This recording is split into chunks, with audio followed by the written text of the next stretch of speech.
Miller is Winemiller, and my bar number is 863177. All right, and Ms. Maxwell?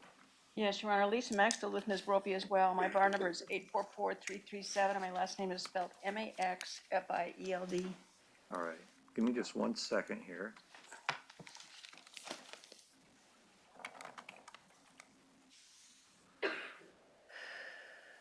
All right, so before we go into this 104 hearing, I just want to lay out the parameters as I understand them, because I felt that with our previous 104 hearing of Dr. Warford, it went off into a lot of issues that weren't really germane to the 104 hearing.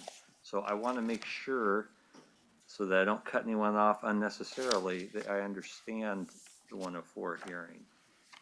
I've been told, and correct me if I'm wrong, Ms. Maxfield, that the gist of this witness's testimony centers around conversations with Dan Brophy about seeking gun advice, and that secondarily he might speak to the school's security system. And then I understand the state's issues or potential issues is to what extent the witness has personal knowledge of the things he's going to testify to, and to what extent he's going to perhaps get into issues of hearsay. It would seem to me that in the first, well, first let me make sure I've got that right. So is that right, Ms. Maxfield? Your Honor, this is my witness, and I had addressed that Oh, I'm yesterday. sorry. I'm sorry. I thought I was Ms. Maxfield. I apologize. No problem. I'm not sure that we were asking for a 104 hearing, but the two areas that I had identified that caused us to think that he would be a good witness is that he had essentially at Dan Brophy's, after Dan Brophy had expressed some interest in getting some advice about a gun purchase, had actually done a demonstration for him in what he believes is late 2017, and then subsequently gave similar advice to Mrs. Brophy at a later social event when they encountered each other. So there's that issue, and then there's also the fact that he was teaching at OCI for quite some time. He was a dining room manager, but he also taught some classes in that administrative part of the program, aspect of the OCI program, and was there until 2015.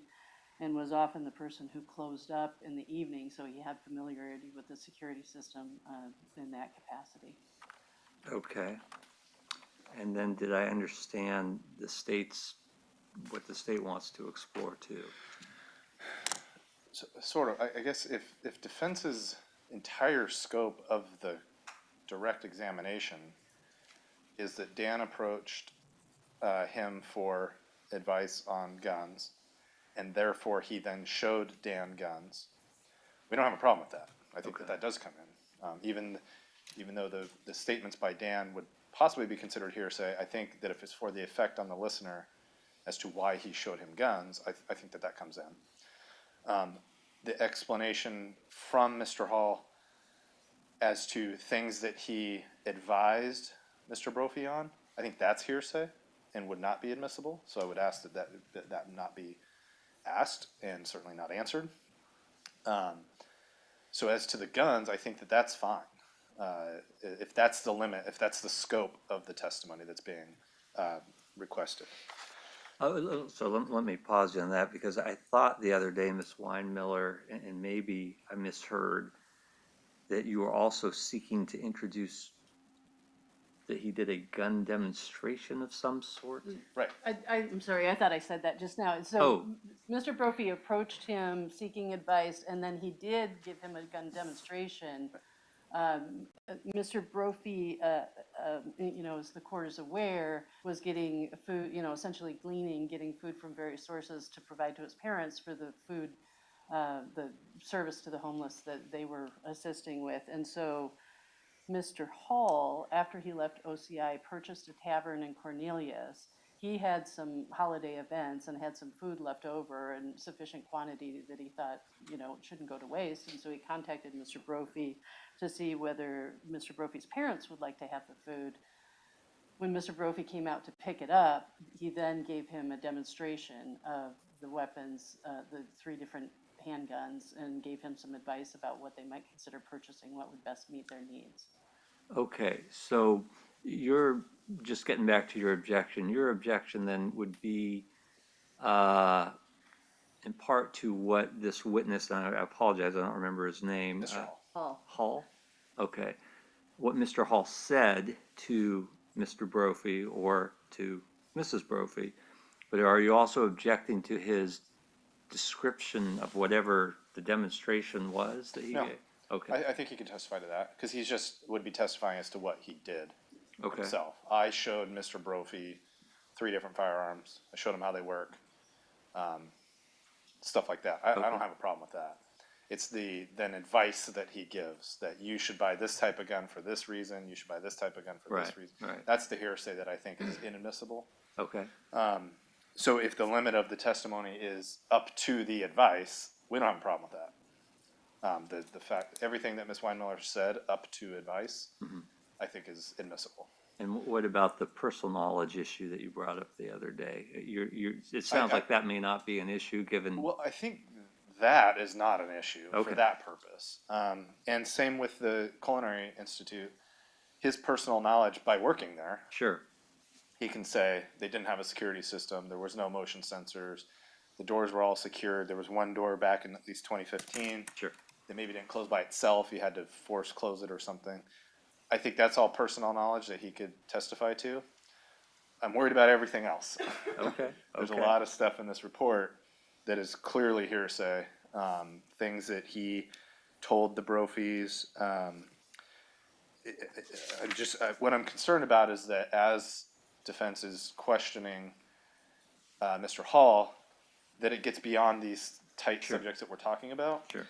And it kind of naturally flows into this other hearsay. That's where my concern about what he personally knows comes in. Because he says that I talked to these other witnesses, I have seen news articles. He specifically told our investigator, at least, that he's heard a lot about how Dan didn't know about the guns. He's heard that from the trial, that Dan didn't know about the guns, and so that's why he feels the need to come in and say that he would have known about the guns because he did this demonstration for Mr. Brophy. First of all, that's not a direct correlation, because that doesn't mean anything. But it raises our concern that he's obviously been influenced by things that he's heard. And he's making these conclusions himself that of course Dan would have known about the guns because of this conversation that he had. And that doesn't really make any sense, because he then further says, well, I didn't know that they ever bought a gun. So I'm just concerned that I have plenty for Cross. I'm not worried about that. I'm not trying to do a 104 hearing for Cross. I'm simply concerned that he has been influenced, especially given this far late in the game that he's shown up, that he has received all this information and then he's now relaying that as if it's his own facts that he's aware of. That's really it. All right, so let's break this down a little bit. Sure. Ms. Weinmiller, are you seeking to elicit the specific things that Mr. Hall said to Mr. Brophy or Mrs. Brophy, the advice he gave them about what kind of a gun to buy? Your Honor, I mean, just as some factual context, I think what occurred is that he showed them 3 guns, gave them some pros and cons, and then told them which gun he thought would best suit their purposes, and then also indicated that the gun show at the expo is a good place to purchase guns. Certainly, we don't think that specific comments or questions would be admissible, but to the extent that he's providing advice, advised looking at the expo as a place to purchase guns, we'd be interested in offering that just in general terms. Mr. Overstreet? Yeah, I mean, that's the stuff that we're talking about. Mr. Hall is telling Mr. Brophy what kind of gun that he thinks he should buy. That's simply hearsay, and I don't believe there's any exceptions for that. And then also telling Nancy that, there's these gun shows at the Expo Center. That's a good place that you can go check these out. I don't see how that hearsay is admissible. It's not effect on the listener, because Ms. Brophy hasn't said that's why I went to the gun show, was because of this advice. So That- what if the witness is saying something more general, such as, I gave them my thoughts on what kind of a gun to buy and where to buy it, as opposed to, the specific statements he made? Would you have an objection to that? I'm trying to get very clear on this, because as we all know, we may understand what's allowable and what's not allowable, and a witness may not. So I just Right. want, is No, that? I don't, I think if the question is, did you give them advice on which type of gun they should purchase and where they should go to do it? And he says All right. yes. Yeah, I don't have a problem with that. All right, so Ms. Weinmiller, unless you want to say more on this, I will tell you, my thinking is it's fine to elicit generally that he gave them advice about what type of gun to buy or where they could buy it, without getting into the specific statements, such as you should go to the gun show at the expo. That's where they sell good guns, or things of that nature. So I guess my first question to you is whether or not you think that somehow that would not be hearsay. Well, I guess I'll ask that question, or if those were the parameters you were thinking of. Well, certainly we think that getting into the fact that he demonstrated several weapons to Mr. Brophy, and that Mr. Brophy was handling them and Sure. asking some questions, I think that that's all appropriate. With respect to the specifics of the conversation, I think I understand the parameters that the court's suggesting. I do think I would need some time to talk with him about that. I do too. It's I not do too. intuitive. But Okay. I mean, we can draw that out, of course, from our client, but it doesn't seem to me that that's out of keeping with a great deal of other testimony that's been offered in this trial, just to talk about the guns that he showed them and recommending the expo center. But if the court thinks that that's hearsay and doesn't fit within an exception, that's fine. All right, I do, and there's been testimony that's come in the case. Sometimes it's objected to, sometimes it's not. I only rule when there's an objection. So then let me jump back on this last issue. Then, do we or do we not need a 104 hearing on the broader issue of personal knowledge? I'm hearing that the two main things are to testify about this demonstration in general, the fact that he gave them advice, and also to talk about his personal knowledge of the security system.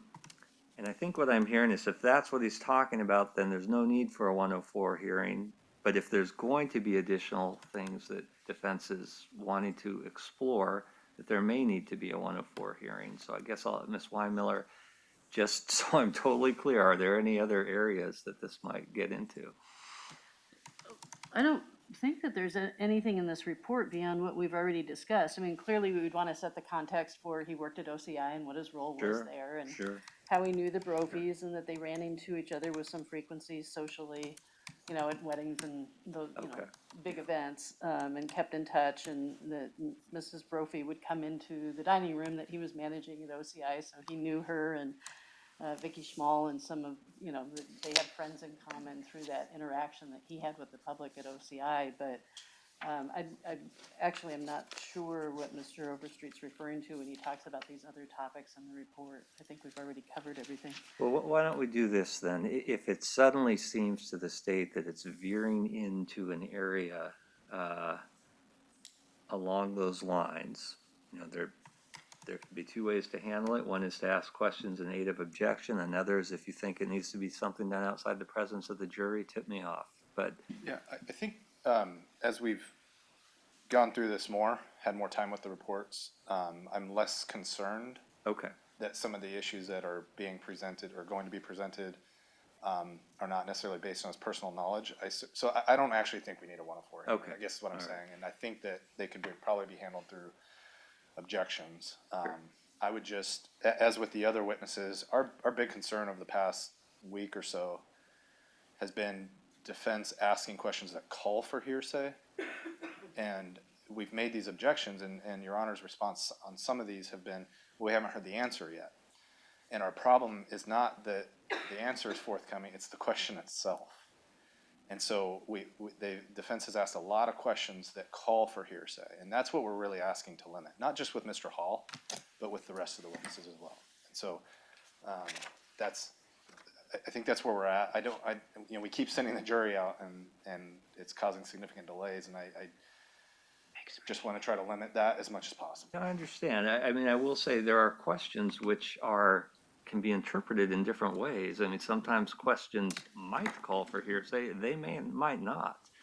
But I mean, that's what the point of objections are, and feel free to raise them as they come. But yes, to the extent we can avoid delay, we'll try to do that. So Ms. Weinmiller, what I will ask you to do is have a conversation with the witness, so the witness sort of understands the parameters of what he can testify to. And just remind me, I got the last name now as Hall, but what's his first name? I'm not sure whether his legal name is Anthony or not. We've just Okay. been calling him Tony Hall. And he needs a wheelchair, right?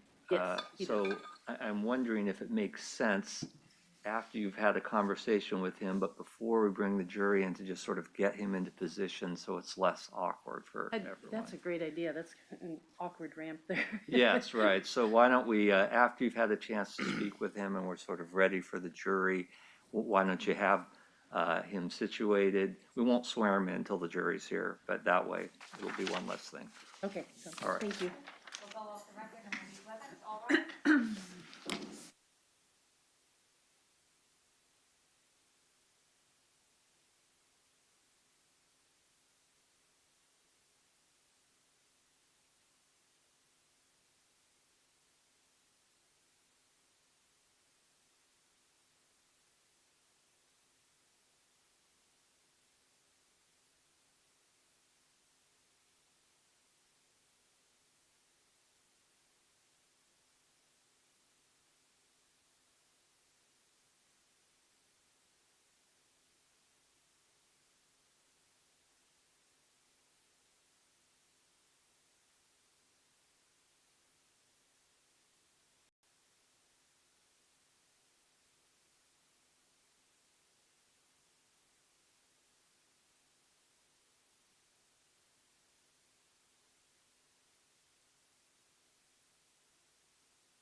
All right, everyone can be seated.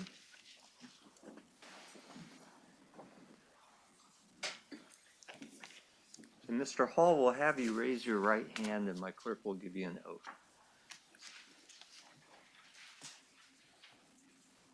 Okay. Under the penalty of perjury, do you solemnly swear or affirm that the testimony you're about to give in this case will be the truth, the whole truth, and nothing but the truth? Yeah. And can I have you repeat that out Yes, loud? I Thank do. you. And then you can go ahead and remove your mask at this point. And then because we are being recorded, I'll ask you to please state and spell both your first and last name. My legal name is Anthony, Anthony. I go by Tony, Tony. Last name is Hall, Hall. All right, Ms. Weinmiller, when you're ready. Thank you, Your Honor. Mr. Hall, do you know Nancy Brophy? I do. And did you know her husband, Dan Brophy? I did. When did you first meet him? I was a student at Western Culinary in majority of 2004, kind of the end of 2003, all of 2004, and the first part of 2005. And was Dan Brophy teaching there at the time? He was, yeah. Did you take some classes from him? I sat in on some classes of his. I was taking the management program, and I had a friend that was taking a culinary program and would go to his classes sometimes. Kind of like an auditor? Yeah, Auditing the class? just checking it out. I was thinking about taking that program as well, and it sat through several classes to see if it's Okay. something I want to follow through with financially. And in the context of sitting through those classes, did you actually get to know him a little bit? A little bit, yeah. Did you then end up being an instructor, a culinary instructor yourself? I did, yes. When did that start? I started at Oregon Culinary. I did an externship at Western Culinary for a few months, and I wasn't an instructor per se, but had kind of a pseudo management playing kind of position. But I had started actually teaching and was a dining room manager at Oregon Culinary Institute in September of 2006. Okay, so by September of 2006, you had gone to the Oregon Culinary Institute. Correct. And was Dan Brophy there when you began? Yes, he was hired right before I was. Okay, all right. So you both started at OCI at about the same time. Were you Roughly, yes. in a management type position there? What were you doing at OCI? I was the dining room manager, so there was a restaurant that was part of the class, and it was the public could come in and eat, and so I was the manager of that and taught the students how to serve and do wine presentation and take orders and that sort of thing, and just oversaw the functions of the restaurant. So you must have had a great deal of interaction with the public in that capacity also. Very much so, yeah. Did you, while you were working as dining room manager, did you meet a woman named Vicki Schmall? I did. Do you recall introducing her to Dan Brophy and recommending him as somebody who might teach a class for for a group that she headed? I did, yes. Now, while you were in this capacity as dining room manager, were there points where Dan Brophy's classes intersected with yours? With that dining room program? As far as, Well, just give us a general sense of your interaction as colleagues while you were both teaching at OCI, what overlap there was. well, his class occasionally would, if the restaurant didn't have a lot of customers, we would try to find ways to fill seats, because that was the way that the students would get to practice stuff. So there was multiple occasions where I would go to dance class and say, hey, can you guys come in and fill And seats? I want you to be careful talking about exactly what you said because of the hearsay rules. Okay, But let's try to talk about it in more general terms. okay. But you would sometimes solicit people to come fill the dining room. I'm sorry. You would solicit people to come fill the dining room, and you and Dan Brophy would collaborate about that. Yes. Did you feel that you developed a pretty good, for at least collegial relationship with him? I felt so, yes. And did you consider him a friend? A very dear friend, yeah. At what point did you get to know Nancy Brophy? I first met Nancy in 2004 when I was a student at Western Culinary. No, she wasn't teaching there. How did you meet her? Maxine Borcherding was an instructor at Western Culinary and did catering events and would hire students to help out. And I did numerous events with them, and Nancy was a part of a handful of those. Okay, so Nancy was assisting Ms. Borcherding with the catering, and you also were hired to help with those events? I don't know how if they were coworkers or assisting or whatever. Nancy was at the events and I would help out with the events. Okay, so you were essentially working together as a Correct, caterer. yes. Okay. And then did you actually do some work for her when she had her own catering company, Chef du Jour? I may have, I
And I had stayed in contact with everybody there and occasionally would borrow equipment for different catering events that I would do or something like that. So it was, I would see them at different gatherings with, chefs that were getting married and going to weddings, and I would see them at those occasions and just get-togethers that would happen and whatnot. Let me ask you a couple specific questions about that. It sounds like you continued to think of the whole OCI community as your family, part of a family or Absolutely, really yeah. tight group that you were still a part of. Very much so, yeah.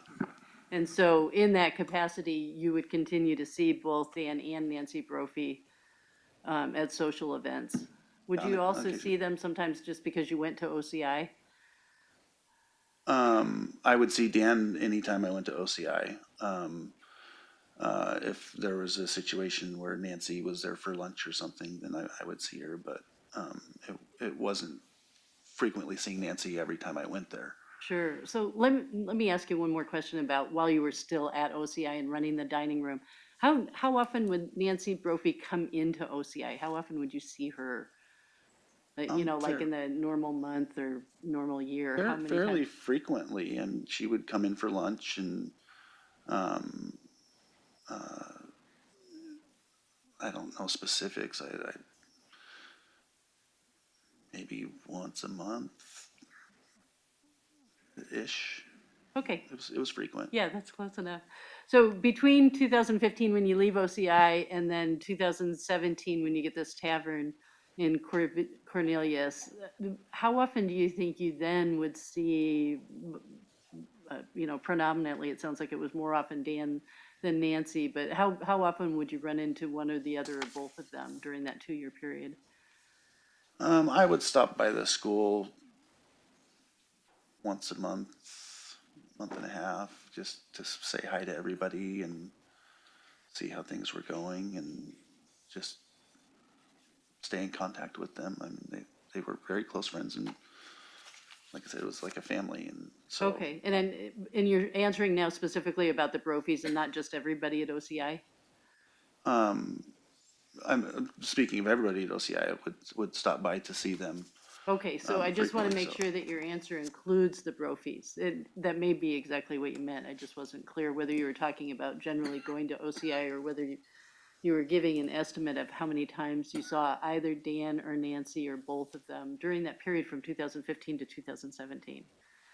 From that point, from 2015 leaving the school to 2017, I saw Dan much more frequently, and I had just seen Nancy a handful of times at whether it was just circumstance that she was at the school on a day I stopped by, or if there was an event or something that they were both at. Okay, but often enough to still be very familiar with each other. Correct, yeah. Okay. In 2017, was there a time that Dan Brophy approached you for advice about firearms? Briefly, yes. I had stopped by the school and he had asked me. And be my careful opinion. giving the specifics, Okay. but I did, generally was the substance of what he was seeking out was advice about purchasing a firearm? Yes. Okay. Now, for when you were running the tavern at Cornelius, would you sometimes hold large events that would involve a lot more food than you normally would have present? Yes. Were you offering that food to the food kitchen that Dan Brophy's parents were helping to operate? Yes, I did. Okay.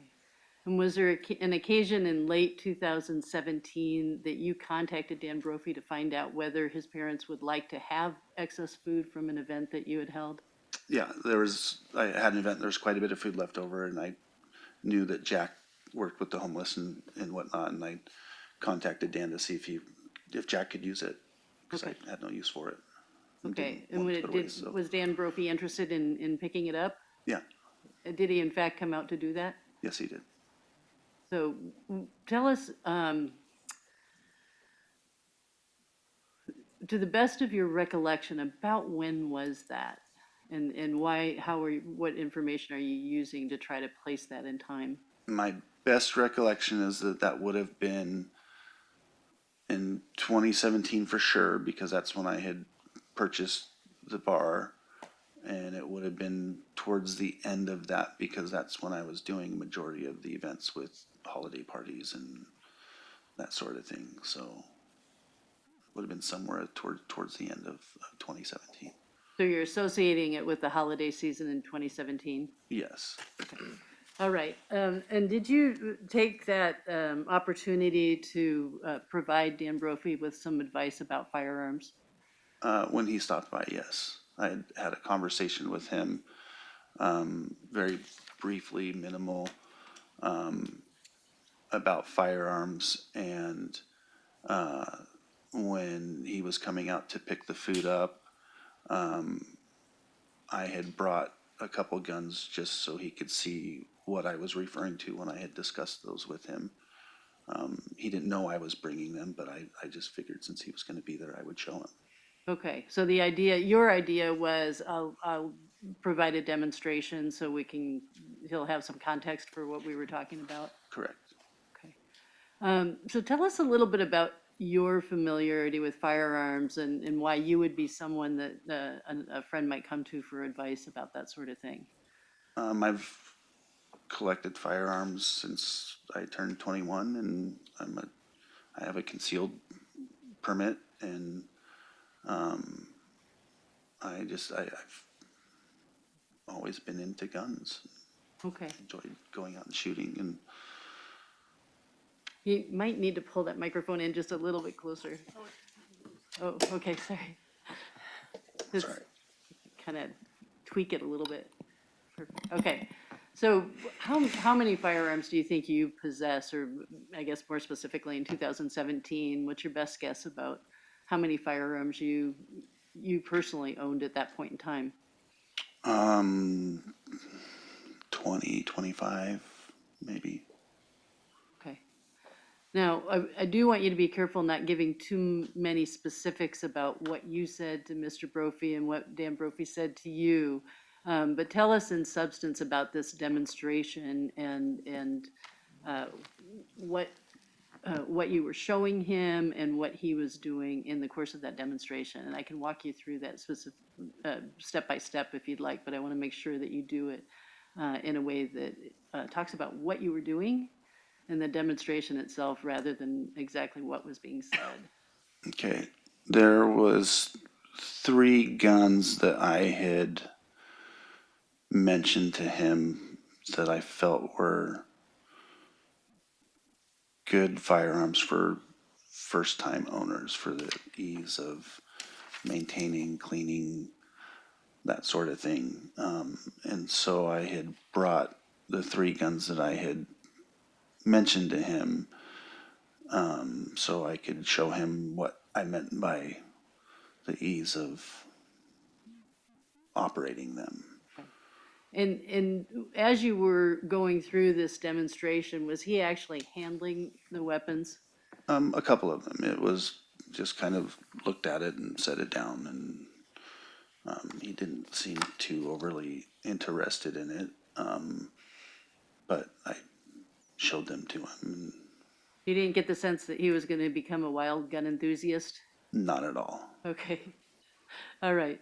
And about how long did this demonstration take? I know you were then going to give him some food that he was going to take back to his folks for their program, but the demonstration itself, about how long do you think the two of you spent going through that? It was very brief, 5, maybe 10 minutes tops. Okay. All right. And then you did provide some advice or reiterate the advice you'd given earlier? Yes. Did you also provide some advice about where, and I don't want you to say exactly what you said, but did you provide some advice about how to go about purchasing a handgun? Yes. After that, was that pretty much the extent of it? You loaded up the food and he left Yeah. on that occasion? Okay. Yeah. Do you have a sense, and then you may not be able to give us an exact date, but about when you next ran into either Dan or Nancy Brophy? maybe a month after that. Okay, and do you remember now just generally the, sort of the occasion, the type of event? I don't remember exactly what it was. I wanted to say it was a wedding or it was some sort of celebration of something. I don't remember exactly what it was. Okay, and you saw both of them there? Yes. Did you, without, again, telling us exactly what you talked about, did you actually interact and have a conversation with both of them? Yes, I mean, and it wasn't necessarily gun related, but I had talked with them at the event, yes. Okay, and did you have, on that occasion, did you have any sort of exchange with Nancy Brophy about this demonstration that you'd done for Dan Brophy? Very briefly, yes. Okay, and in substance, without relating exactly what either of you said, what was that exchange? Just basically reiterated what I had discussed with Dan. Okay, all right. Now, I'm not asking you now about the Brophies, but just generally with all of the guns that you've purchased, are you familiar with the Portland Gun Show, the Expo show? Very. How often does that happen? Pre-COVID Yes, yeah. was, it's, my recollection was quite frequently, about every 2 months or so. Oh, If several I- times if a I- year then. Yeah, it was multiple times a year. Who runs that? No? Portland Expo, I don't know who specifically is responsible for it. Well, describe what it's like when you go into one of those gun shows. What's the layout? You go in and there's all sorts of booths and tables set up with local gun shops. And then there's also tables set up with people selling, you know, knives, and you'll find tables set up for kids with like airsoft guns, and but there's little table booths from wall to wall, and just these walkways that you kind of wind back and forth, and it's firearms and firearm related stuff, and And what kind of people are there? What's the crowd like? all sorts of people, young, old. It's a complete hodgepodge mix of people. Okay. How many of those gun shows do you think you've been to over the years? Oh gosh, as many as I could attend. And why do you choose to go so often? What is it that draws you back? For me personally, it's a competitive environment, and I have found that you can get good deals there by having other people competing, wanting to make the sale, and saying, "Oh, well, they have it over there for this much," and we'll do it for this, and so you can kind of barter a little bit more than you would on a normal situation. And in general, it sounds like there are a lot of booths and a lot of sellers, but is it a place where the sellers tend to provide some good advice? And I mean, are they forthcoming with information? Do they try to be helpful, or is it all just quick sales? No, there are people there that I would say it's both. I mean, there's people there that just want to make the sale, and but there's also people there that will answer any question that you have about different firearms and walk you through stuff and discuss kind of how the ease of operating them and whatnot. I don't know if that answers your question, but It does, it does.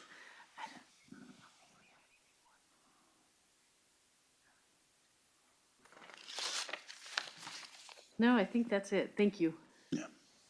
All right, cross-examination. Yes, thank you, Judge. Hi, Mr. Hall. Hi. I want to talk, since you were just talking about the gun show, I figured I'd start there. Okay. You sort of talked about this already, the gun show, I mean, there's kind of like all kinds of stuff there, right? Yeah. almost every type of firearm, even rare firearms, correct? Correct, yeah. Some that are really hard to find other places, but generally the gun show has some of those as well. Yeah, They have competition guns. They have everyday run-of-the-mill handguns as well, right? antique guns, and you name it, it's usually there. Yeah. They sell other things other than guns too. Correct. Right? I mean, they even have like tasers or what people call tasers. Yeah. Right. And like nail clippers, even like super sharp nail clippers. Yeah. Is that right? Yeah. Okay. You already mentioned this sort of draws kind of a crowd of all kinds of people. And so is it safe to say that these are pretty busy events when they're held on the weekends? They can be hectic, yeah. Sure, yeah. So there's all kinds of people all over the place. Yeah. Going to different tables, Yeah. talking to different vendors, things Yeah. like that. Okay. And you kind of mentioned this, that at these events, it's not just for you to walk in and, okay, I want that gun, do my background check and walk out. You can do that. But it's also a chance for people to go in there and maybe learn too, right? Because there's these vendors and you can ask them about different types of guns and you can handle the guns too, right? Yes. So if you wanted to walk in and learn about a gun, say, even as a gun guy, you say, I don't really know anything about this type of gun. You could go to a gun show and learn about it. Absolutely. There's pretty knowledgeable people there, right? Very, very.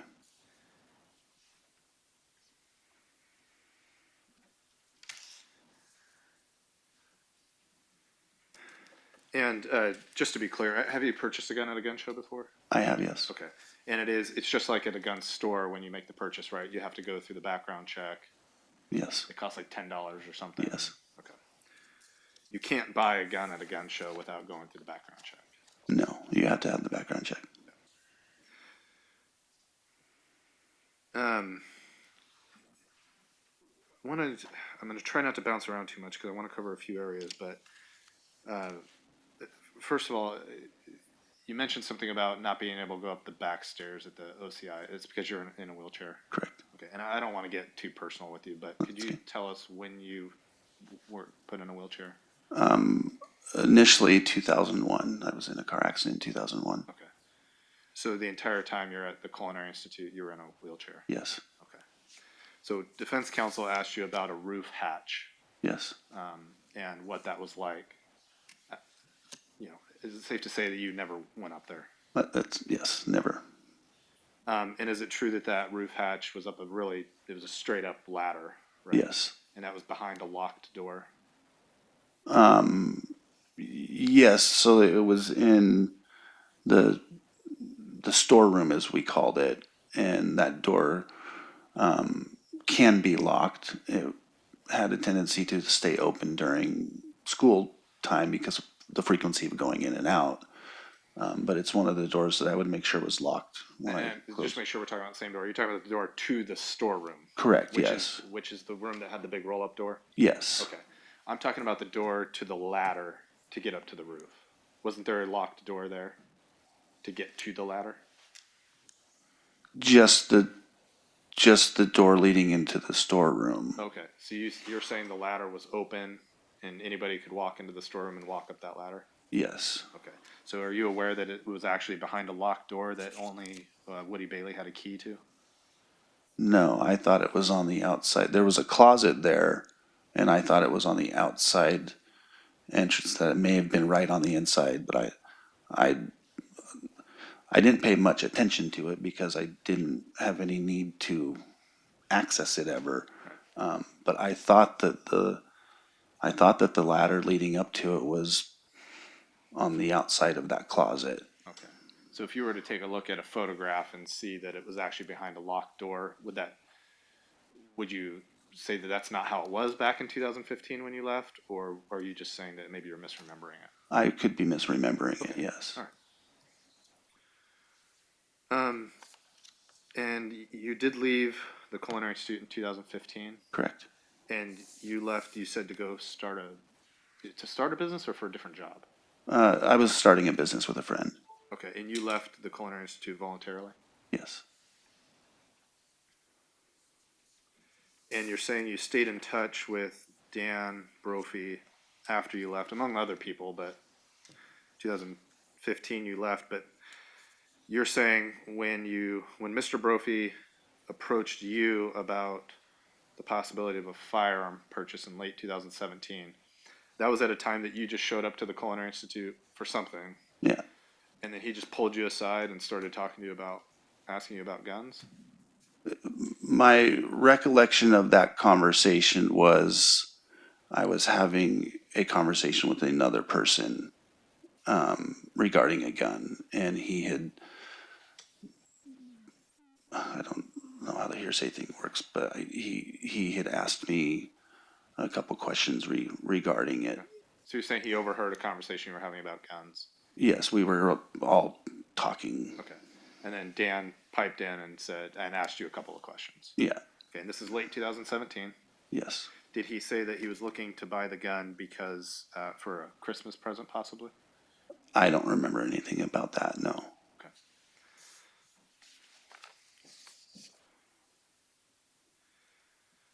So, when Mr. Brophy, or when you contacted Mr. Brophy about this extra food that you had left over, he said, yes, I'll come out and get it.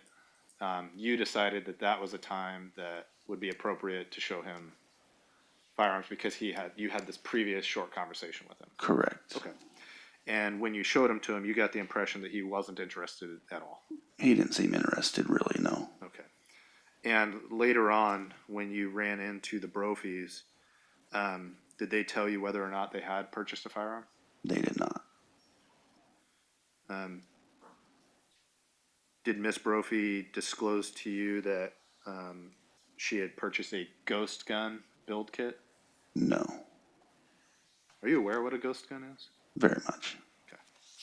But she didn't mention that. No, Did she mention to you that she had purchased a gun at the gun show? no, Did she mention that she purchased a slide and barrel off of eBay? no, So even though you had this conversation about firearms, they didn't tell you that they ever purchased one? no. After the last conversation I had with them, I never followed up with them on that, and They never followed up with you either. no. But you stayed in contact with them? After that moment in time, I think I maybe saw Dan one or two more times at the school. I was getting busier at my bar, so I wasn't able to frequently go there as much as I had in the past. Yeah.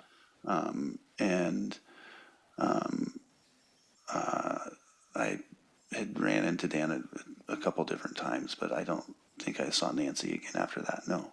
And you're saying after that wedding or event or whatever, that was a few months after you had talked to her about Correct. guns? Okay. Yeah. So that was probably, what, early 2018? Yes, yes. Okay. In fact, you were never given any indication that they had actually purchased a firearm, not just from them, but you had never I heard don't- anything about them buying a firearm. No.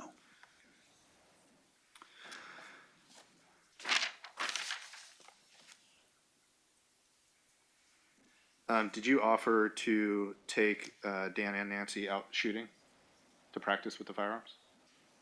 Yeah, I make that offer to everybody. Okay. But you did that specifically with them? Yes, And did they take you up on that? no, Did you ever get any impression that they wanted to go shooting? no.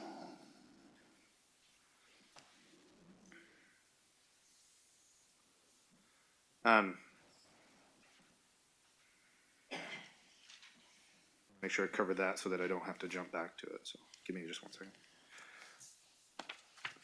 Did Nancy ever talk to you specifically about her desire to own a firearm for research purposes, No, for her writing, anything No. like that?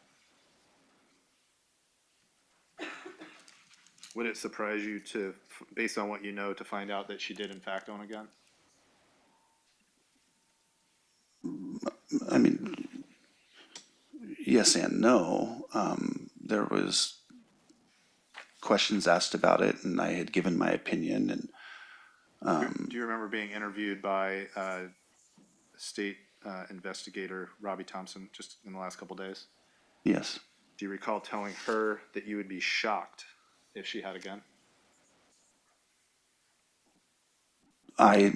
That was said when she asked me if I would be surprised if Nancy and Dan had had a gun prior to the conversations that I had with them. And I said I would be shocked. Prior to Because, the conversation? yes, because the conversations I had with them didn't give any appearance at all that they had already purchased one. Right.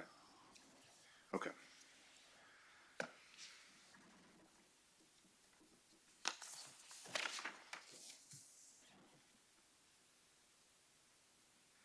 And just briefly about the Culinary Institute,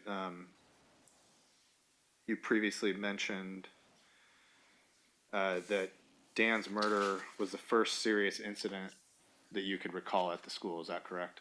Correct? You didn't have any problems at the school prior to that?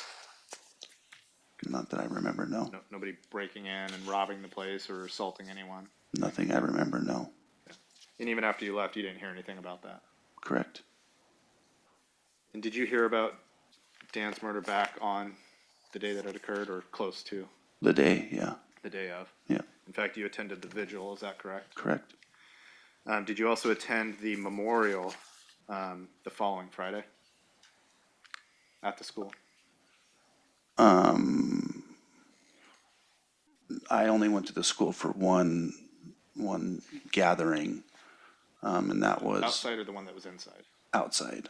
So you went to the vigil, but you didn't go to the memorial? Correct. Okay. Did you not tell the investigator, Robbie Thompson, that you did go to the memorial?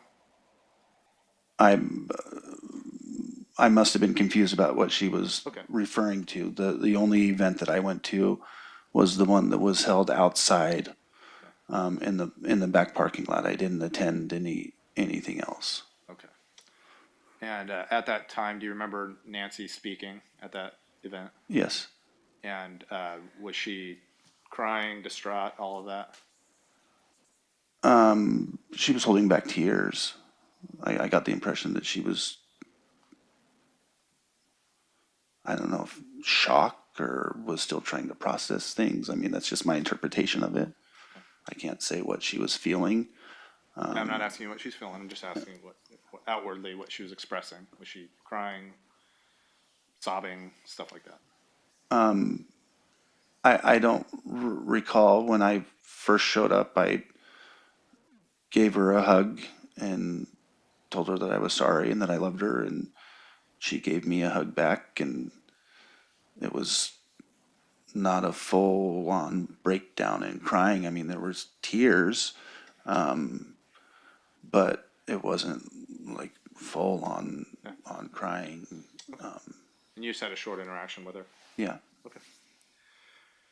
I want to talk to you about how you ended up here today. Had you previously been interviewed before just a few days ago? No. You weren't interviewed by the police? No. You weren't interviewed by defense investigators before No. a few days ago? In fact, nobody called you seeking out your testimony, is that correct? Correct. You reached out. Correct. Have you been aware of Nancy Brophy's arrest back in 2018? Yes, I knew that she had been arrested. Over 3.5 years ago. You didn't call the police with any information at that time, No, I didn't feel I had any information that was relevant. but you think you have information that's relevant today, right? Just Just a yes or no. Just do you think you have relevant information today? do I feel it's relevant? No, I don't feel it's relevant, okay. but But hang on. But you called who? I contacted Miss Weinmiller. Okay. Were you aware this trial was happening over the past 7 weeks? I knew that it was happening, yes. You were catching some news articles here and there about it, I've tried to avoid it as much as possible. but you nonetheless saw some news articles about it. It's kind of hard to avoid, I'm sure. Yes, it's hard to avoid completely, but I have people that contact me and asking me, and I've tried to stay neutral and say that I don't want to follow it. I don't want to relive a bunch of it. You've talked to witnesses that have already testified though, right? No, Haven't? I spoke to Melanie Hamrickson afterwards and explained to her that We're not going to get into that. What Yeah. said outside of, just asking that you've spoken with witnesses in this trial. Melanie, yes. Okay, and you've spoken to other people that have knowledge of the Brophies and the Culinary Institute and all of that. As far as, Just asking if you spoke with people that have knowledge of the Brophies and the Culinary Institute. well, yes, Okay, it's a pretty tight-knit community, correct? Yes. Yeah, so that's why I'm asking. You've yes, spoken with these people? yes. And people have specifically brought up this case with you? And People given have you asked me information? questions about it, yes. And people have given you information as well, is that correct? Hearsay things, asking me Yeah. what my opinion is, and Okay, so you, after these conversations, after speaking with Melanie Hamrickson, speaking with others, catching news clips, you decided it was important for you to reach out to Ms. Weinmiller. Is that correct? I spoke with Miss Weinmiller before I spoke with Melanie. Okay, so you reached out to Ms. Weinmiller and then you spoke with Melanie? Yes, I heard that she had testified that day, and I just said, how are you doing? And I knew that she was close with Dan, and Okay, well, hang on. So, when did you have that conversation with Ms. Weinmiller? last week sometime. I don't remember exactly what day it was, maybe Wednesday or Thursday. It wasn't just last Saturday? We had we had a phone call last Saturday, yes. But that wasn't the initial contact. The initial contact was a few days before that. Your Honor, I think I have a matter for the court. All right. I will have the jury step out for a moment. Rise for the jury.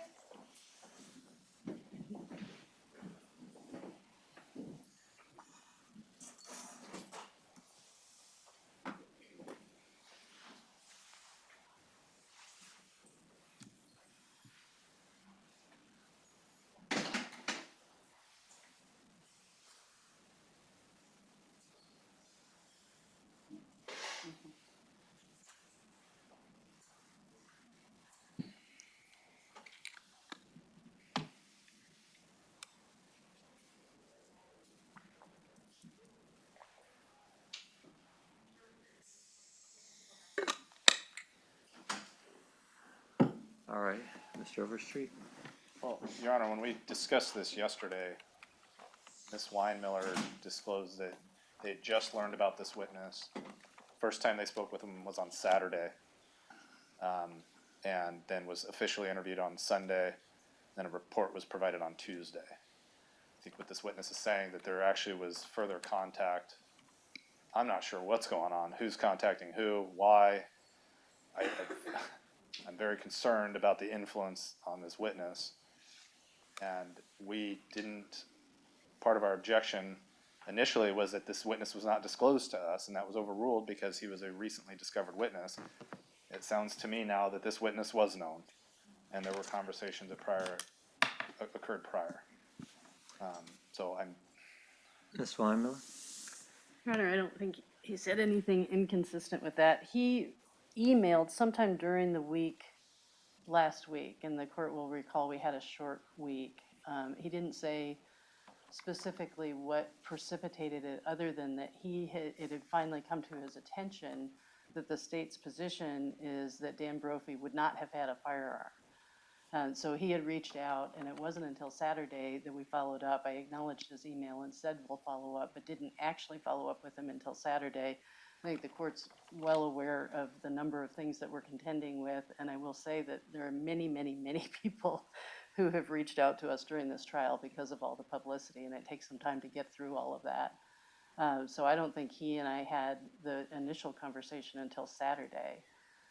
And then once I started talking to him and recognized that he was actually somebody who'd worked at OCI and then made the connection, I had said, I'd like to talk with you with the investigator. And this is exactly what I explained yesterday. And we set up a call for Sunday. And we tried 3 or 4 times to get everybody on the line together Sunday. And it wasn't until I think sometime early evening Sunday that we actually had that call. And then we generated the report on Tuesday. So Right. his email had come in, but at the time I was still in the process of thinking, I don't recognize that name. That isn't, I was interested in following up with him, but I had other things that I had to do first, including finish the week. All right, Mr. Hall, let me just ask you, you stated that you had spoken with Ms. Weinmiller before Melanie. When you said that, are you talking on an actual conversation?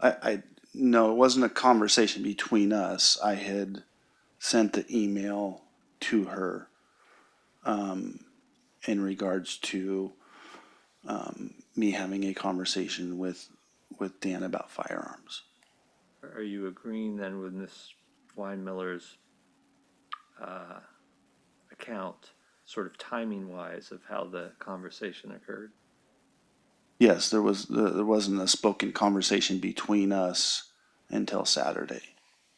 All right. Knowing that, Mr. Overstreet, do you have any questions on this topic for Mr. Hall, or is there anything more you want to say? Well, just this email was not disclosed to us. When we brought this up about objecting to this witness because of the late notification, Ms. Weinmiller did not mention an email. She said we didn't know about this person until just the last few days. They've known about him now for well over a week.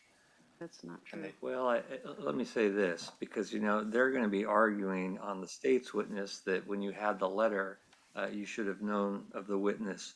Just like you're now saying, when they had the email, they should have known about the witness.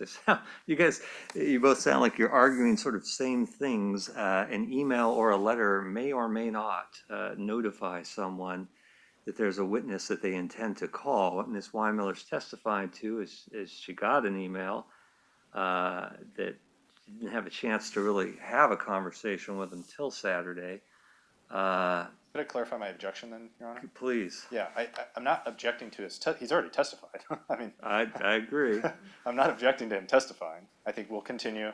I'm concerned that we don't have this email, that this disclosure was not made to us. The whatever emailing back and forth, discussion, he's making statements that I think we should have so that I could appropriately cross-examine him All right, on and- possibly some okay. things that I don't know if they're contradictory to what he's in the report. Is there an email that you can He produce? emailed on Thursday of last week, and I can forward the email, but the report that we provided, I think, is quite a bit more substantial than the email. And my response to it was just a quick, we'll call you after we're out of court. And then I didn't actually do that until Saturday, and I felt badly once I talked to him that I had let that go, but we It may we had a well lot going provide on. no additional information, but I would like the email disclosed to the state. Sure. And then once you have it, and I don't know how lengthy the email is. I don't know if we're talking about a few sentences or multiple paragraphs, but I'll give you a chance, Mr. Overstreet, to review the email and see if it changes your position in any way. Okay, thank you. So why don't we do this? Well, how quickly, is it a lengthy email or a short? No, it's not. No, I'll find it. Okay. It'll just take me a minute.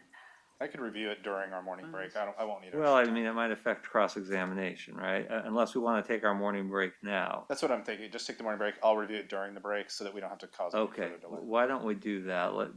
We'll take our morning break. We'll we'll strive to be back on the record at 10:45, but if it takes a while to find the email and send it and you still need time, for a break, I'm open to us coming back onto the record at 10 till 11. So why don't we take our break, tell the jury we're on our morning break. And we'll plan at 10:45. I've got it. 10:45 unless they need more time. Thank you. All right. All right.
right, please be seated.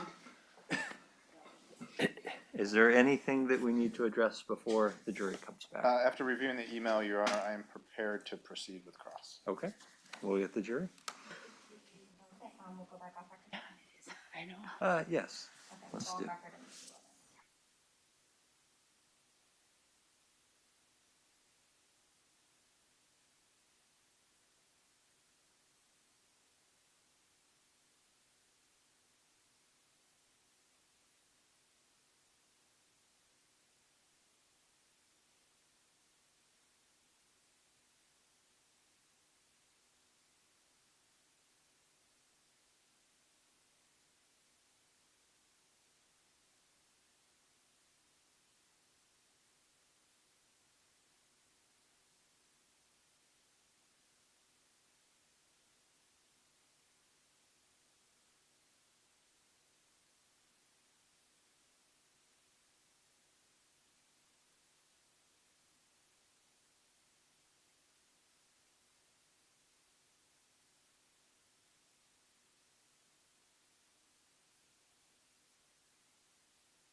He doesn't know me,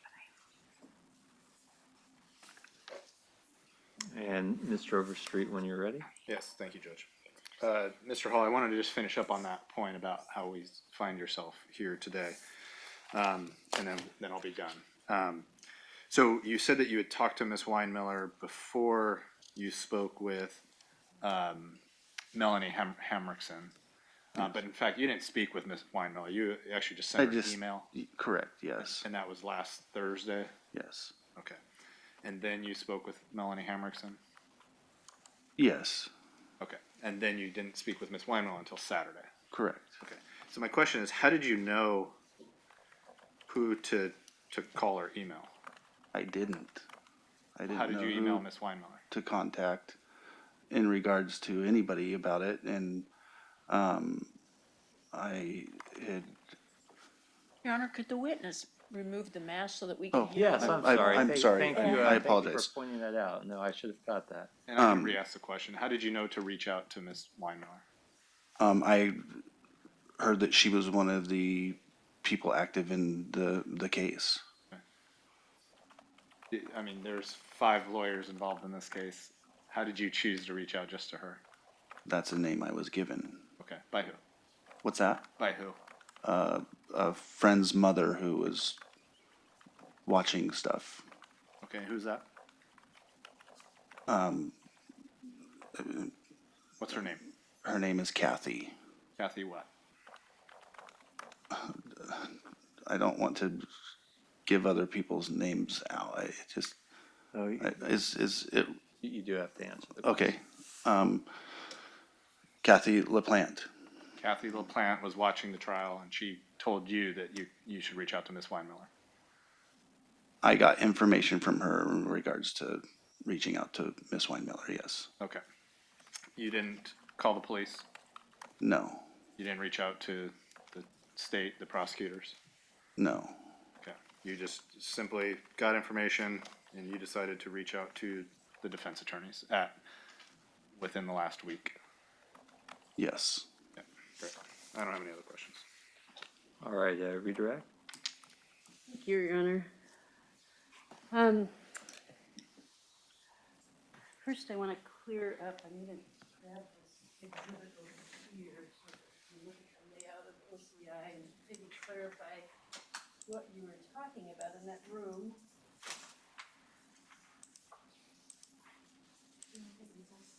I think probably it's hard to get the usual one, I'll just try to hold it up.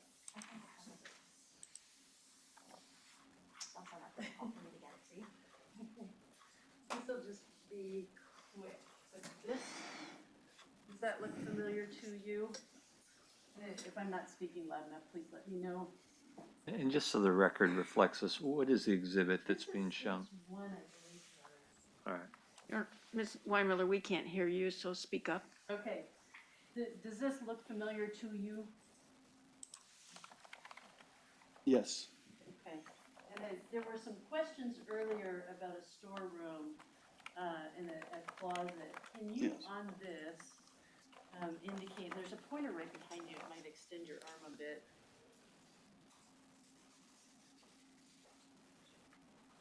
And you were talking about the ladder. Where do you recall that being? I thought it was right here, Uh-huh. leading to the roof. Okay. But it could have been right in there. I don't. Okay. I don't remember for sure. I thought it was right there. I could be wrong. Okay. That's good enough. Thank you.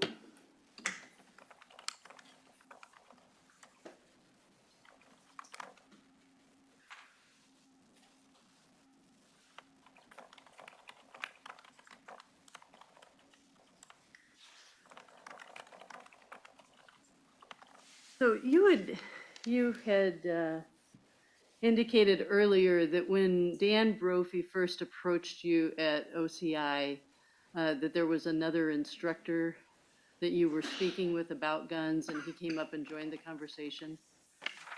If I remember it correctly, yes, that's how it came about. Do you remember who that instructor was? Bikram Vaide, I mean, he had, go ahead, sorry. was asking me about But, his, and be careful now, Yeah. but not giving exact sentences. I know it's tough. But were the two of you having a conversation already about guns? yes, And was he seeking some advice?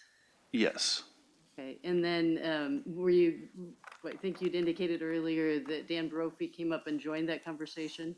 we were all there in the general area, just all chatting, BSing for the lack of a better phrase. Okay, and is that when Dan Brophy first expressed some interest in your advice, the advice that you were providing? Yes. Okay, great.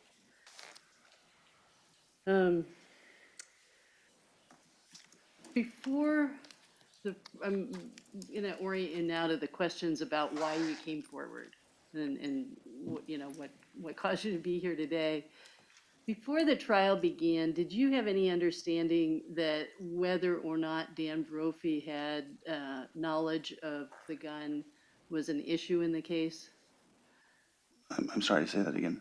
Before the trial began, did you have any reason to believe that the state's position in this prosecution is that Dan Brophy was unaware of the gun?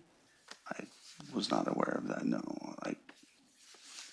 And did that come as a surprise to you to learn that the state was taking the position that Dan Brophy was unaware of a gun? I was surprised to hear that there was no way Dan had any knowledge of the potential of them owning a firearm at all. Okay. And is that what caused you to say, I have information that might be pertinent to this trial? Yeah, I mean, I'd heard several times over and over that there's no way Dan would have had a firearm. He wasn't a gun person. Your Honor, I have a question in native objection. Go ahead. Mr. Hall, when you say you heard over and over, are you saying heard while watching this trial, or you heard from other people? Other people, just in conversations with people. I've had a lot of people ask me about this case and about my opinions on it, and I have tried to stay as neutral as possible. Okay, so I And- just want to be clear, you didn't hear that there was no way Dan had heard about it again from this trial? Correct, not from this trial, no. Okay, then I would object to the question and answer. What's the basis of the objection? Well, it calls for hearsay, but also it's outside the scope, I believe. I mean, Well, so I don't think it's hearsay because I think it's going to the effect on the listener. There's been questions asked by the state as to why he contacted someone as opposed to the state or police, so I'll allow him to answer the question. okay. So I had just, the comment had been made multiple times by multiple people in discussions with them, asking me about stuff about how I just knew that not to be the case because he'd asked me questions about it. Now, whether or not that meant there was a gun in the home, I can't say, I don't know. I just know that Just he know asked that- me a question about a gun, and I gave him my best advice in regards to the question he asked. Okay, and then you had this demonstration with him. Correct. And then you had mentioned the follow-up conversation that you had, this event that you ran into both of the Brophies at. Yes. And I think you said you thought that was in early 2018, but you can't place the date exactly. Yes. Now, was that the type of event that you would have thought it appropriate to sit down and have a long conversation about guns with the Brophies? No. What- how many people do you think were there? I mean, just as you now remember it. 50, maybe. It was a Pretty big bigger group. gathering, yes. Okay, all right, and would you describe the conversation you had with both of them as, you know, fairly quick and just social, congenial, but not an It was- in-depth conversation? It was very brief. Thank you for, you know, Okay, and again, be careful of Yeah, saying exactly yes. what was said. But just some appreciation was there expressed? was appreciation expressed for me taking the time, and I had reiterated that if it's something that they decided they wanted to follow through with, that I would be happy to. Hearsay. I'll sustain. Okay, so, but you were essentially just affirming, they were appreciating and you were affirming, and that was kind of the extent of the conversation? Yes. Okay. Is it safe to say that over the course of the last, I guess it's now about 3 years and 9 months since Dan was killed, that there has been a great deal of conversation about this within the OCI community? Yes. And that was true at the beginning? Yes. Has that continued to be true somewhat over the intervening years? Yes. And is that again true now that the trial is in process? I believe so, yes. I mean, I've been asked things about it, so. And do you have personal knowledge of other people who have been witnesses in the case talking with each other with some regularity too? I can't say, I don't know for sure who has spoken with who about what. Okay. Since you were announced as a witness in the case, have people reached out to you to contact you about your testimony? Yes. And have they done that to dissuade you? I've had some nasty things said to me about it, yes. No further questions. Right, may the witness be excused for defense first, Yes. for the thank you, Your state. Honor. Yes.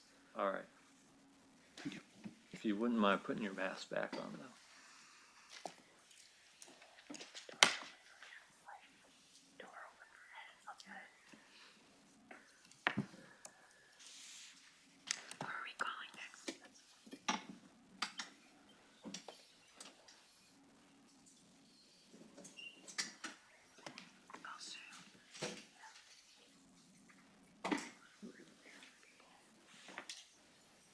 And let's take a moment to bring in the,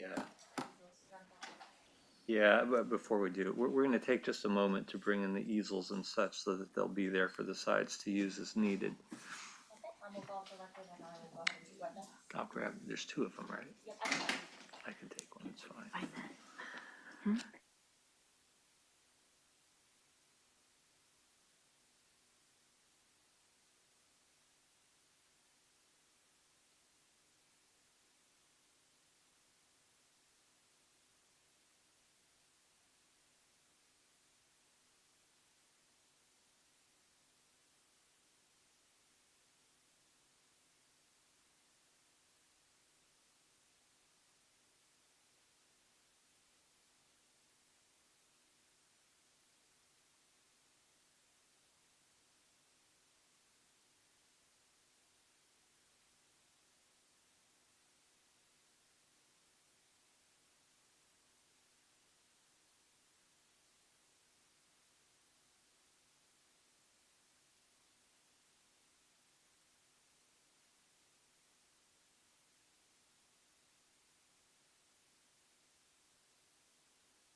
Who's the defense next witness? Sue Lute, Your Honor. Okay.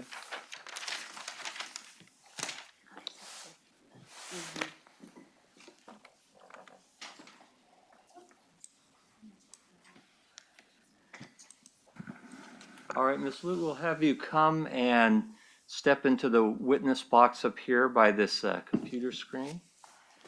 So we'll have you stay standing for just a moment after you get in there. And I want you to try to position yourself as close to the microphone as you can. Okay. My clerk will give you an oath in just a moment. Please raise your right hand. Under the penalty of perjury, do you solemnly swear or affirm that the testimony you're about to give in this case will be the truth, the whole truth, and nothing but the truth? I do. Okay, then you may be seated and you may remove your mask. And then because we're being recorded, I'll ask you to please state and spell your first and last name. Okay. Susan, Susan, Lute, Lute. All right, and Ms. Lute, there is water there if you want it, and whenever defense is ready.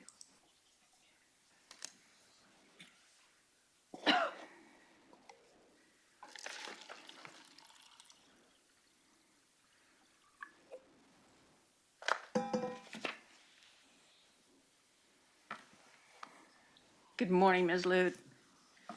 Morning. Lisa Maxfield behind the mask. You and I have spoken before, is that right? Yes. Can you well, first of all, tell the jury what you do for a living. I'm retired, but I am a novelist. Okay. And you've actually had things published, is that right? Yes, I have. Do you know the woman sitting next to me? I do. And how do you know her? We've been friends since about 2003. Okay. Would you describe your friendship as a good friendship, a close friendship? Yes. And from time to time, do you and Ms. Brophy get together just personally to talk about writing? Yes. And would that necessarily be at one of your homes or the other? It could be. We also would meet at restaurants. Village Inn? Yes. Sometimes when she was out in Oregon City at her Medicare kiosk, would you drop in and maybe have lunch with her there? I think I did a time or two.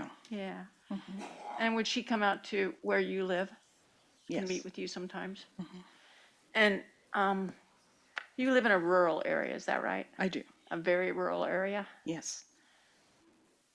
And is that near Estacada? I live, yes, near Estacada. You go up the North Fork and opposite the dam. Okay. Have, over the years, have you been to the Brophy home? Yes, I have. And how many times have you been there? Oh, a lot. Probably, oh, don't even know if I could count, but a lot. Okay. Have you spent the night there from time to time? I have. And has that happened a lot too? Yes. And when you spent the night there, do you remember where you slept? Yes, there was a spare room on the first floor. Had a Murphy bed there. Okay. And that's where you would sleep? Yes. When you spent the nights at the Brophy home, did you also have meals there? I did. Describe that.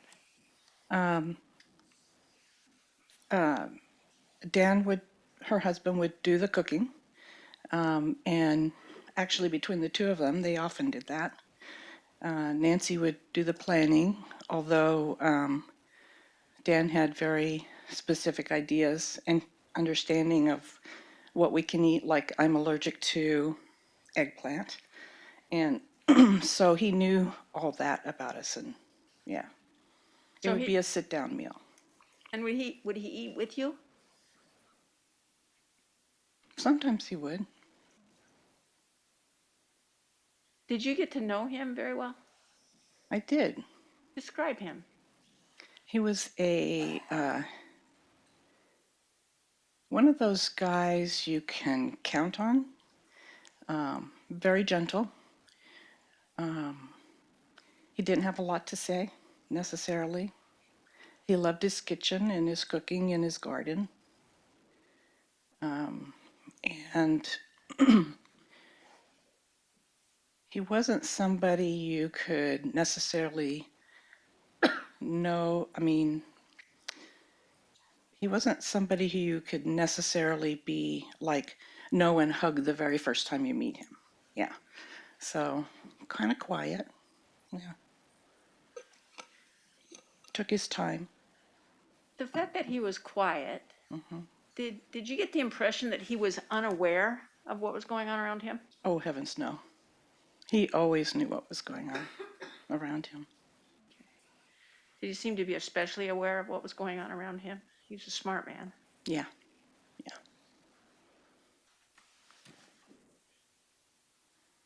Yeah. In all the years that you've known Nancy and the times that you've interacted with Dan, were you able to form an impression or opinion regarding that marriage? Yes. What was your impression? Their marriage was very like my husband's and mine, in that they were very good friends. I never once heard them yell at each other or even raise their voice or have an argument. They were pals, you know, if you could say that about a marriage. And they were what I call in love. Did you observe Dan taking care of Nancy in different ways? Yes. And what about the other way? Did it go the other way too? Oh, absolutely. What kinds of things did you observe Nancy doing for Dan? She would do his shopping for him. He would buy her coffees every morning. She'd take the dogs for walks. I mean, they're just things that a normal good marriage you do, you know? In all the time that you were still having contact with Dan and Nancy in 2018, is that right? Yes. In 2018, did you get any sense that this marriage had changed or there'd been some decay or deterioration in the Brophy relationship? No, I did not.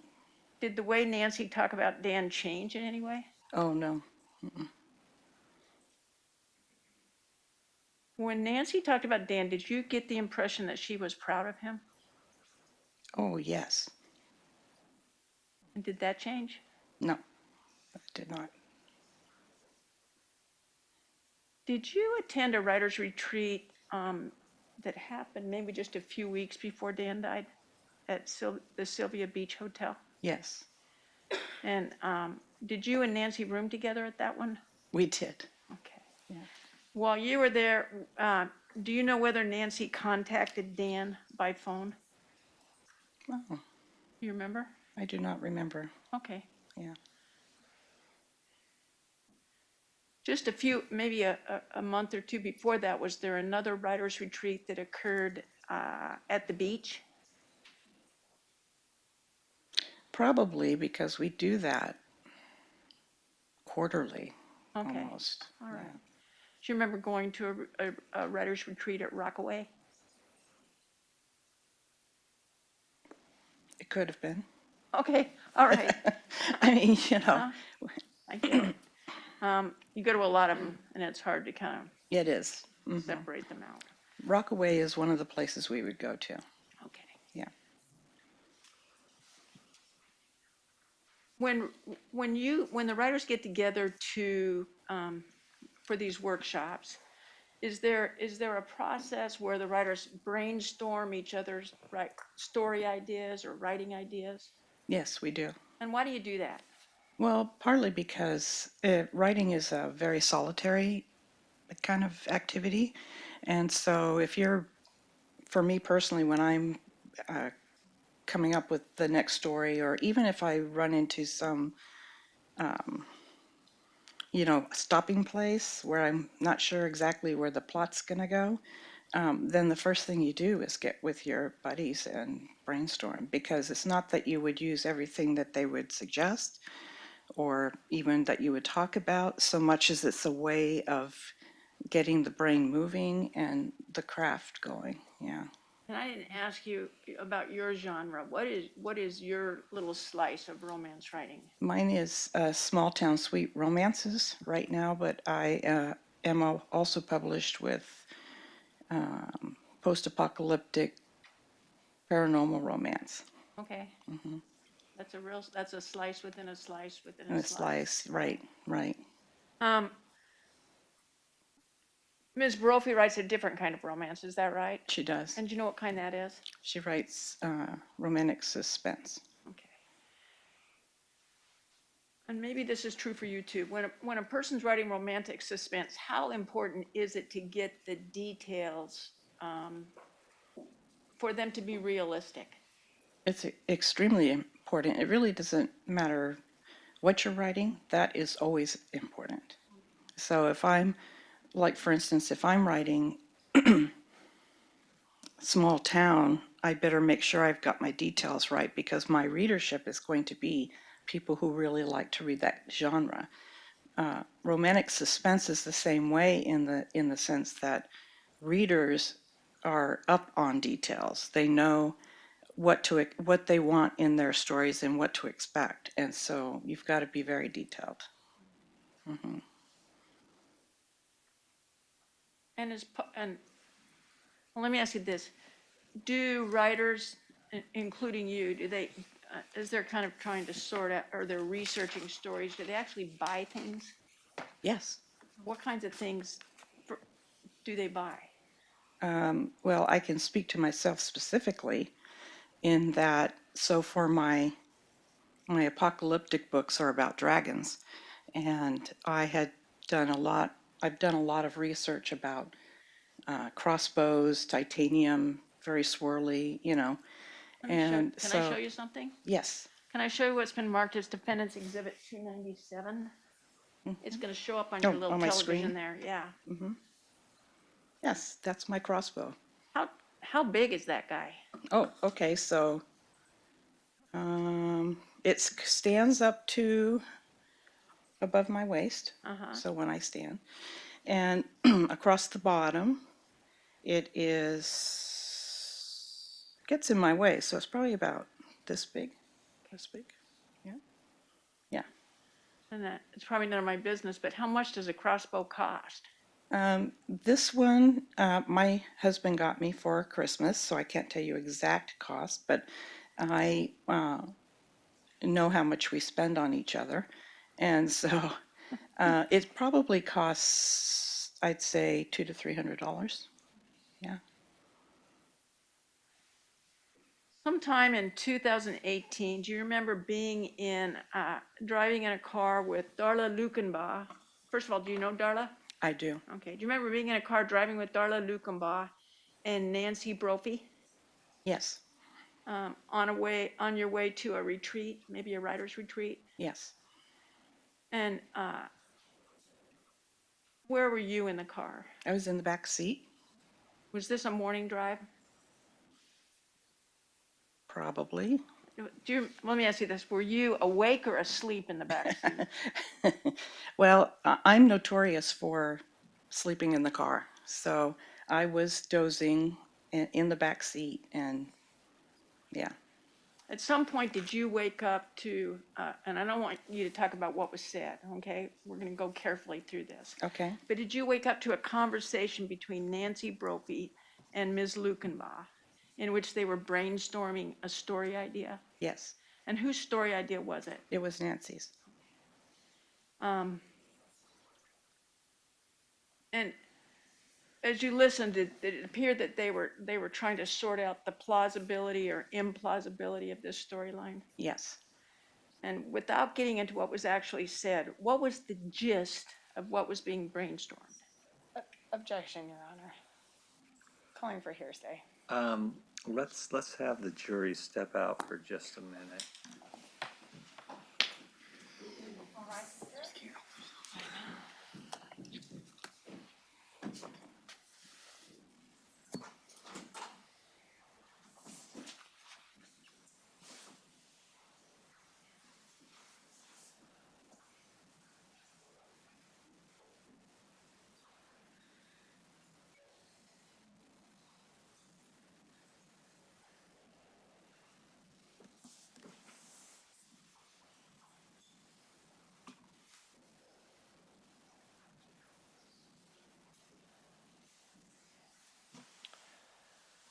All right, so the objection is calling for hearsay, and I do think the question is fairly broadly worded. When you ask for the gist of a conversation, it sounds to me like you're asking for a summary of an entire conversation. Maybe that's not what you intend, but I'm not sure what this witness would answer next. I think we've already sort of established what the witness can talk about. So why don't I hear the answer first? I'm not ruling yet. And You know, I'm seeking the summary of the plot or the storyline that was being brainstormed. So I'm going to agree that that would be hearsay. why it's not offered for the truth of the matter asserted, Your Honor. It's offered to provide the context and within which I'm going to ask the next question. Well, I mean, I think to me, I think it is being offered for the truth of the matter asserted, because I think the follow-up question is going to be discussion of whether or not there was discussion about buying a gun. And so it's essentially a way of saying the purpose behind what the gun was being purchased for, is it not? Well, I think the answer would be, and she can give it, but the answer that I was seeking was that they were having a conversation about what the character would do or wouldn't do. Let's hear the answer. So the question had been, what was the gist of what they were discussing? They were talking about a situation, brainstorming what a character would do in the instance of, and how she could protect herself with a husband who had threatened to kill her if she ever tried to leave. All right, and what would the next question be? Let's just go ahead and go through, and so I can And hear it all. was there a part of that story where there was a conversation about the plausibility or implausibility of a particular part of that story? Right. And what was the point of contention regarding plausibility? Can you, I'm unsure what you're asking. Was there a conversation about the plausibility of a woman putting together a gun from parts that she bought online? Yeah. Yes. Yes. in the course of that conversation, did Ms. Brophy tell you and Ms. Lukenbaugh whether she had purchased a gun kit? Yes. Yes. That would be my proffer, Your Honor. All right, let's hear from the state. Your Honor, I mean, I don't, again, this is the literal exact same conversation that we addressed yesterday with Darla Lukenbaugh, because it is literally the exact same conversation that's being repeated. They are offering it for the truth of the matter asserted. They said in opening statements that this is why Nancy bought the gun, was for this story. That is their exact statement that they said. It is clear. They told the jury already that that is what they're going to be offering. If Ms. Brophy wants to sit up there and explain herself, she can do that. But getting it in through anyone else is hearsay. Those are Ms. Brophy's statements, and that is literally why they are offering them. All right, I'm not asking the witness what Ms. Brophy, I'm talking about the context of a story. I'm just struggling with how it could be that a brainstorming conversation regarding a fictional storyline could be the truth of a matter asserted. what purpose do you think you're offering it for? I'm offering it for the context within which our client made the statement that she'd bought a gun kit. Right, so in other words, you're offering it, that your client bought a gun kit because it was research for a story. Is that not essentially Not what you're necessarily. offering? I mean, I guess if the jury wanted to infer that, they could. I'm talking about, she didn't just blurt out in the middle of a drive, I bought a gun kit, that this happened within the context of a fictional storyline.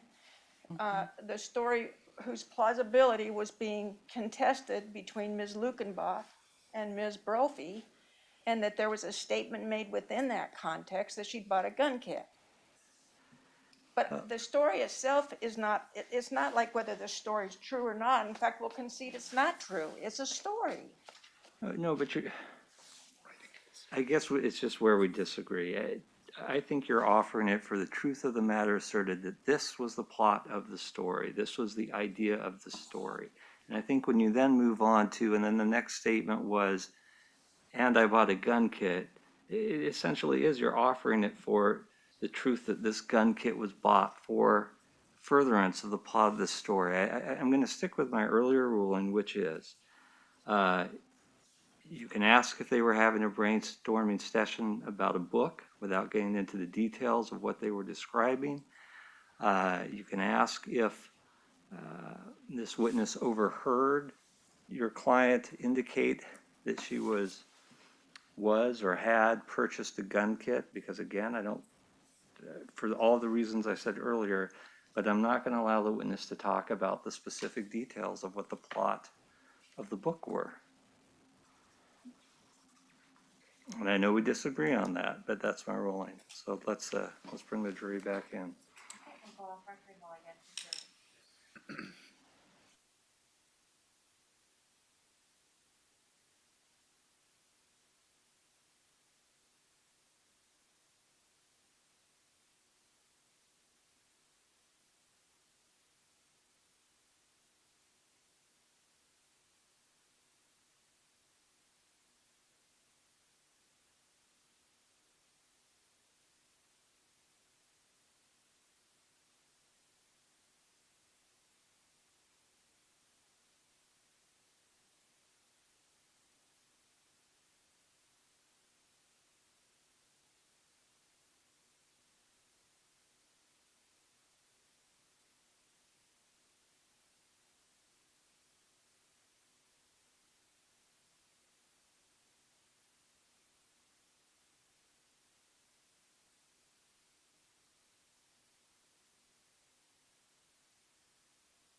All right, everyone can be seated.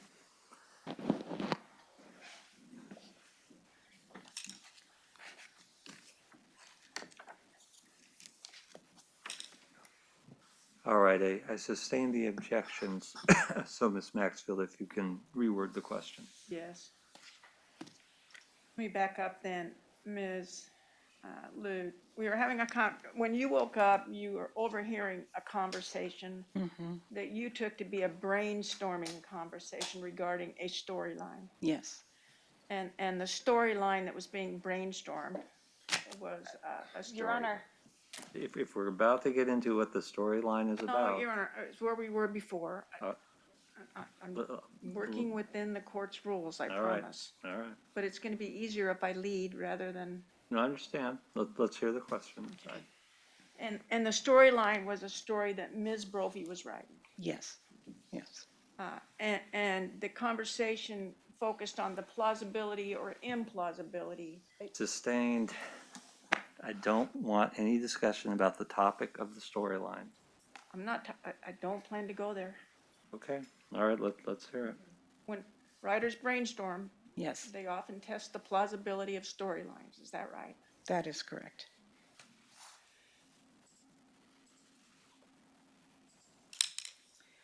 In the course of this conversation, did Nancy Brophy tell you and Ms. Lukenbaugh that she had purchased a gun kit? Yes,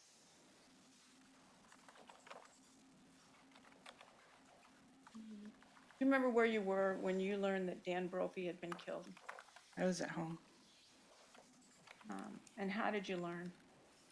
A friend called. What did you do after you received that call? I called and talked to Darla. Did the two of you then go to visit Ms. Brophy? Yes, And were you there the same day that Dan died?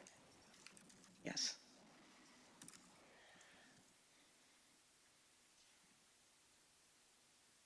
There's been a suggestion that Ms. Brophy didn't react emotionally to her husband's death. Is that what you witnessed? I did not what I witnessed was a woman who was devastated.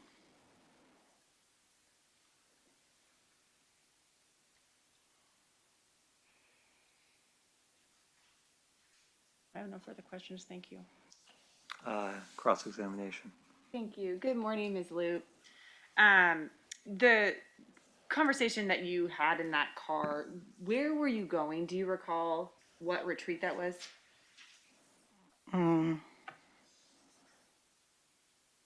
No, I can't. I think it was the one where we were at, no, maybe we were at, no, I can't specifically say. Can you recall when that was?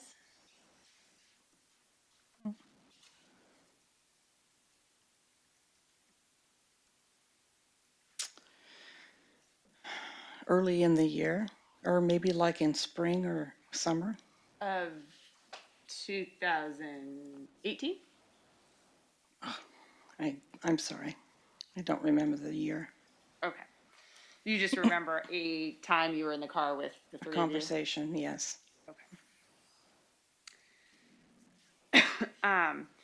And you just testified that, well, let me ask you this. You were interviewed by a defense investigator on February 23rd of this year, is that right? Yes, And you did not tell that defense investigator that you heard Ms. Brophy state that she bought a gun kit.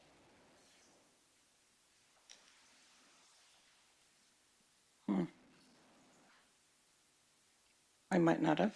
We might not have talked about it. Well, would it be fair to say that she asked you all about the conversation in the car, but you did not tell her about that particular statement?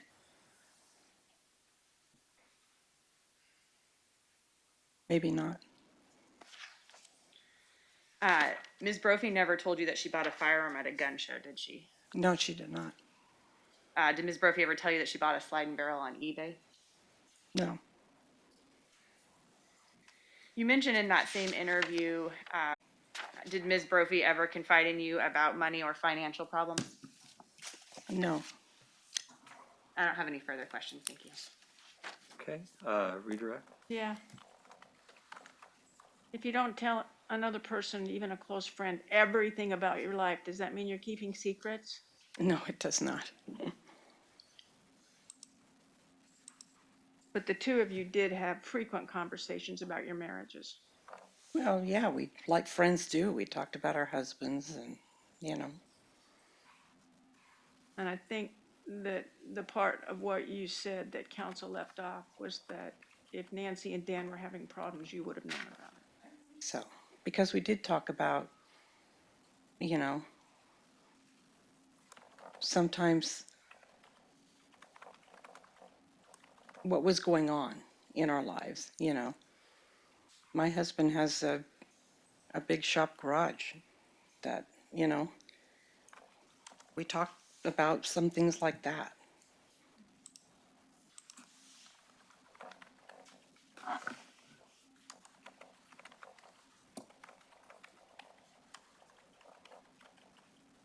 I don't think I have anything more for you. Thank you, Ms. Luke. All right, and just before you step down, Ms. Lou, let me just check with the parties, excuse for defense Yes. and for the state. Yes. All right, Ms. Lou, you can step down, but if you wouldn't mind putting your mask back on. Okay.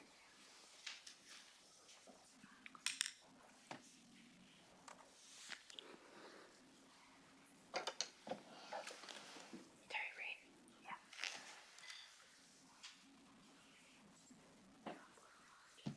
All right, and who is the defense next witness? Terry Reed. Okay.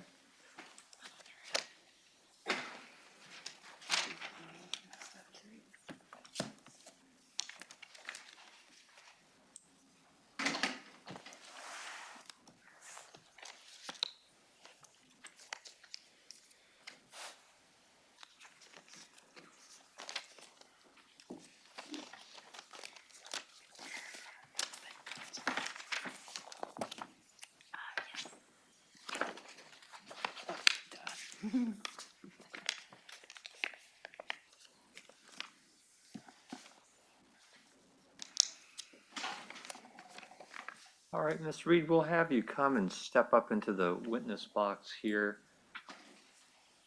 And if you could, when you get in there, just step fairly close to the microphone and my clerk will give you an oath. So stay standing for now.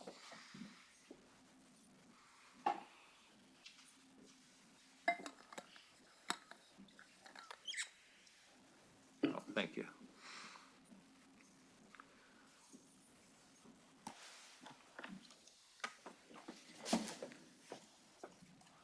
Okay, I'll have you raise your right hand, please. Under the penalty of perjury, do you solemnly swear or affirm that the testimony you're about to give in this case will be the truth, the whole truth, and nothing but the truth?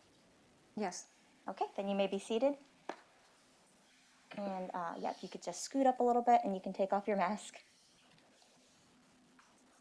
And then because we're being recorded, I'll ask you to please state and spell your first and last name. Terry Reed, Terriered. All right, and Ms. Reed, there is water there if you want any. Thank you. And then when defense is, excuse me, when defense is ready. Ms. Reed, you might need to snuggle up a little closer to that.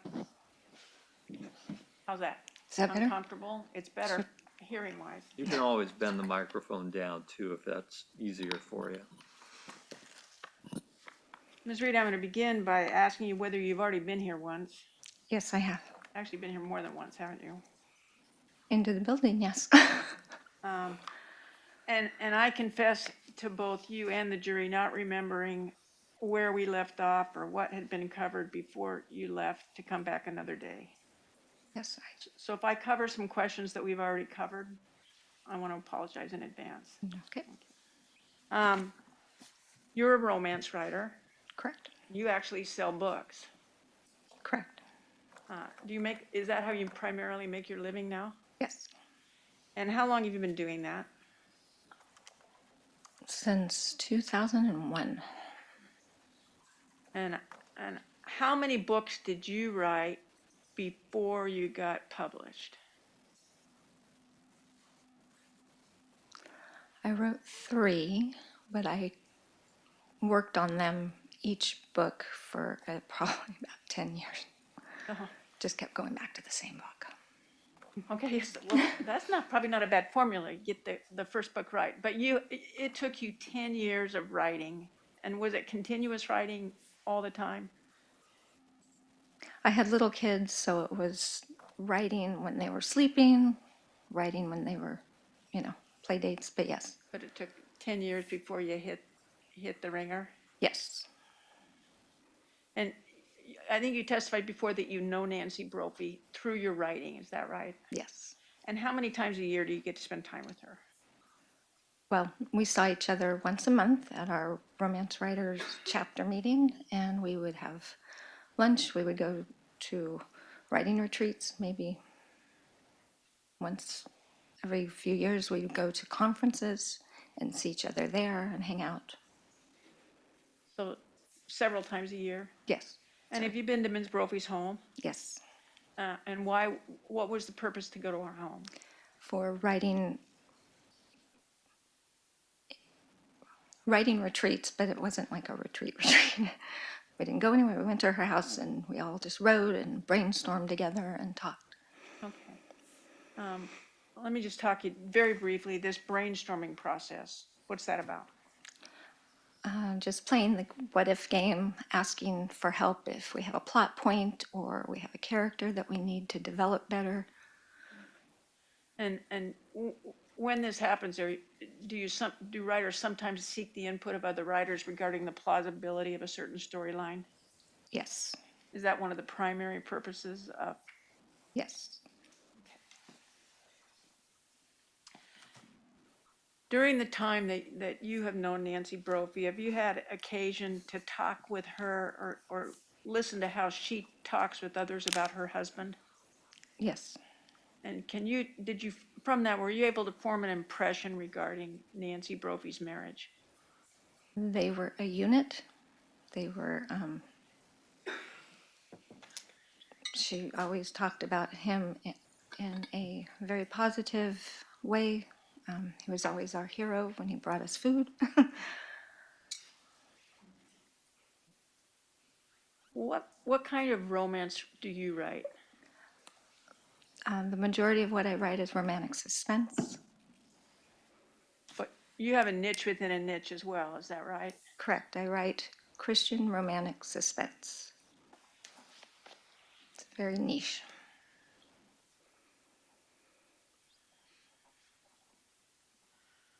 And can you tell the jury what kinds of research you do for your writing? I read a lot of books. I bought, I think I said this last time, but I bought the Homicide Police Detectives textbook that is used to get the Homicide Detective Shield, I guess. I read that cover to cover, and that was very instructional. I have gone to various different writing workshops with instructors from either, I've gone to one with the FBI, one with ATF. I've gone to the Washington County Sheriff's Police Department Citizen Academy. I went to the Writers Police Academy in Green Bay, Wisconsin. When I was in Atlanta one year, I think it was 2006, I went to I think it was the Glencoe Academy where the FBI trains. We went and had a day there. How expensive is all that? So, case in point, going to the field trip in Atlanta, it was in conjunction with the Romance Writers of America's conference. So every year we have a conference, and to go to the conference itself, it's about $2,000. It's usually what I put aside, and then that field trip was an extra fee, probably about $500. The Writers Police Academy, when I went to that, the fee for the conference was $500, and I had to buy my airfare and my hotel room. You also have actually learned to fire a gun as part of your research, is that right? Correct. And where has that taken place?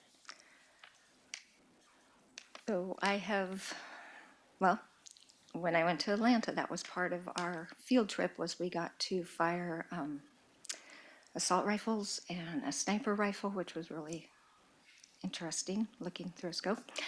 I trained with an FBI SWAT instructor at a gun range here.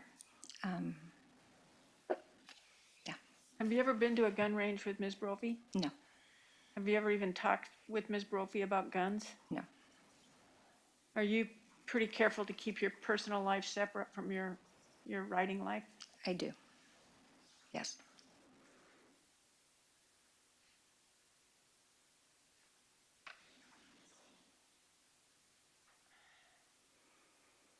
Do you tend to write your stories in your head before you ever put pen to paper?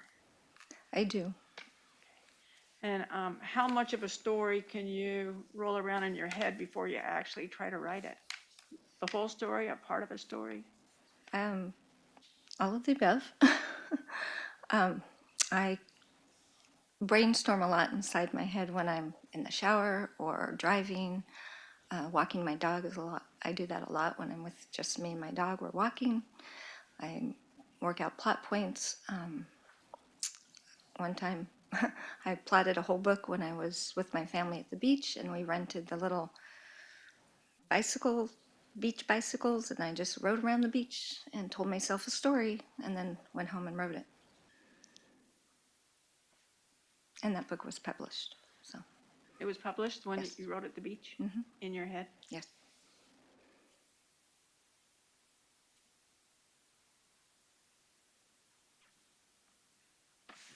Is there anything else I need? Hey, 1 second. Oh.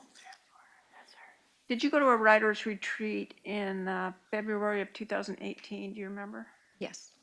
And was that at Rockaway Beach? Yes. And let me show you what's been marked as Defense Exhibit 304. It's going to show up on your screen there. Yes, Is that a photograph that was taken at that writer's retreat? it is. And the food that's on that table, who created that? Mostly Dan.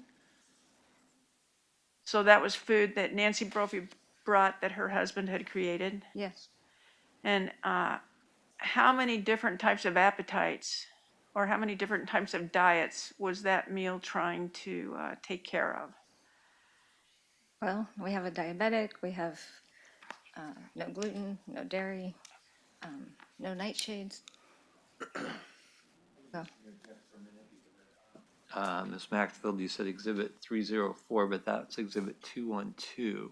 So I just want to make sure we're keeping a clear record of what the I'm exhibits looking at actually Ms. are. Weinmiller's that says, That's mismarked as 212. Is it It is mismarked? 304. I apologize to the court, it's That's all right. mismarked, but it is 304. And it's been shared with council as 304. Same picture with a new number. Okay. So you were saying that this meal addressed like 6 different women with 6 different very particular diets. yes, But Dan had taken the time to make sure that each of you had what you needed to eat for this retreat. When Nancy talked about Dan, did you get the impression that she was proud of her husband? yes, Did that ever change? no, Did you join the people at the writer's retreat a couple of months after this when that was at the Sylvia Beach Hotel? I did. And was Nancy there as well? Yes, Between that writer's retreat and the one that came, I believe, was that in May. May? In May of 2018, so just a few weeks before Dan was killed. Was there any change in how Nancy Brophy talked about her husband? no, Was she still expressing pride and love? yes. I have no further questions. Thank you. All right. Cross-examination. Yes, just 1 second.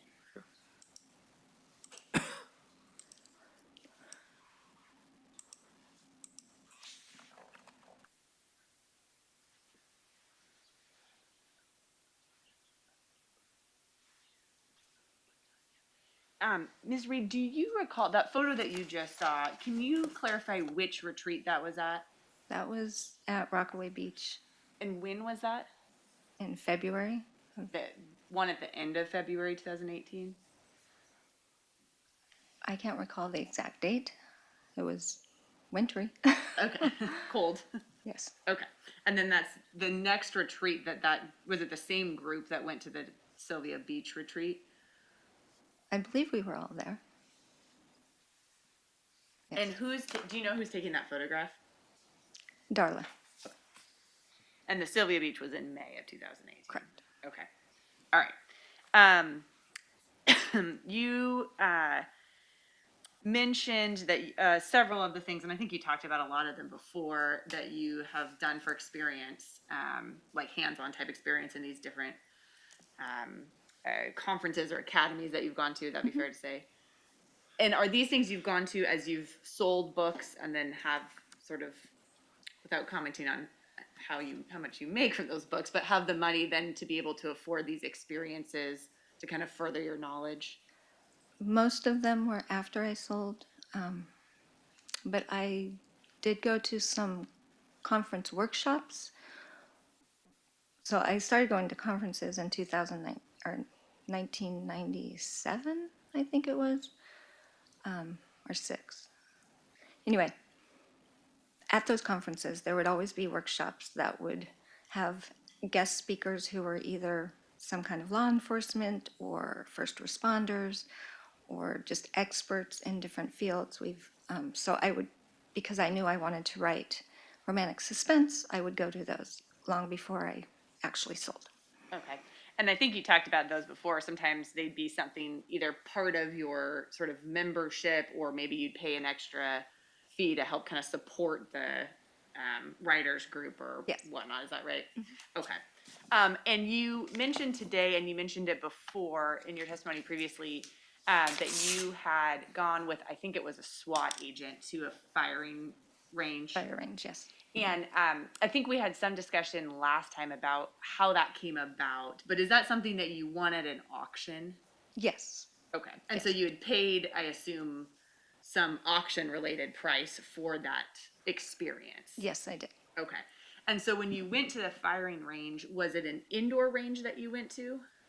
It was an outdoor. Okay, and was it the kind of outdoor range where what did that look like? Did you meet the person there? What did that look like? So it was actually at the Tri-Country Gun Club. My husband is a member.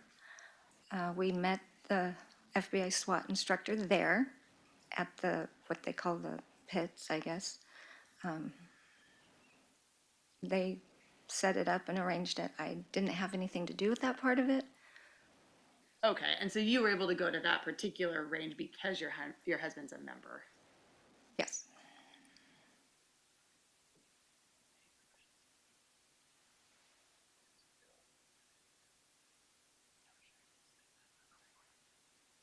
Thank you, that's all the questions I have. Can you redirect? Yeah, just one follow-up. Council asked you about attending some of these conferences that are spendy. Yes.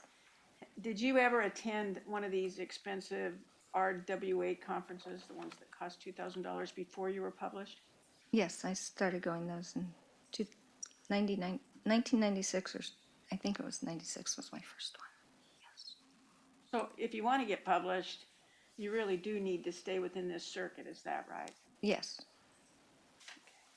I have no further questions. Thank you very much. All right, and will this witness be called again, or is she excused? I hope she's excused. All right, and for the state? She's already been excused. All right, I just couldn't remember. So you can go ahead, but if you'd put your mask back on. And I'm guessing it doesn't make a lot of sense to start with another witness. It probably doesn't, Your Honor. I think we don't have a 9-minute witness. Sure. All right, why don't we take our lunch break a little early and be back on the record at 1:30. Okay, all rise and welcome.